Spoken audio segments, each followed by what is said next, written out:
আসসালামু আলাইকুম দর্শক, আমি আপনাদেরকে কিছু কথা বলতে চাই। আজকে সকালে আমি রাত্রে 3টার দিকে গাড়ি ময়মনসিংহ থেকে হবিগঞ্জের উদ্দেশ্যে রওনা হয়েছে। কিশোরগঞ্জ জেলায় বিন্যাটি পার হইবার পরে যে ঘন কুয়াশা, আজকে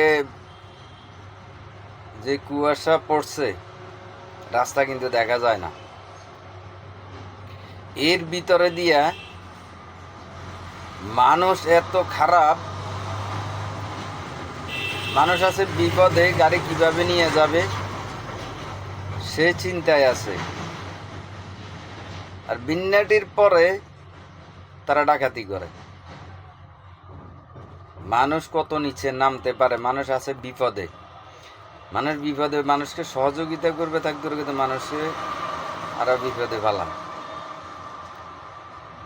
তো আমরা কোন দেশে আছি? আমরা বাংলাদেশে থাইকে, আমরা বাংলাদেশের নাগরিক হয়ে আজকে মানুষের সামনে আমরা বিপদে সম্মুখীন হই।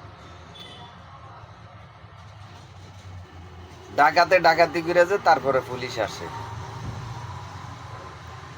এই হচ্ছে বাংলাদেশের কালচার। এই বাংলাদেশের এই কালচার জীবনও এইটা বদলাইতে পারবো না। যে আসুক, যে সরকারের ক্ষমতায় আসুক, কেউ এটাকে বদলাইতে পারবো না।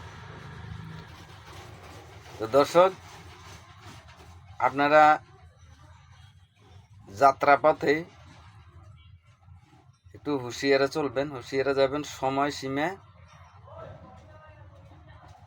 নিয়ে তারপরে ঘরের থেকে বাইরে বেন, যাত্রার পথে উদ্দেশ্যে রওনা হবে। দর্শক, আজকের মতো এই পর্যন্তই।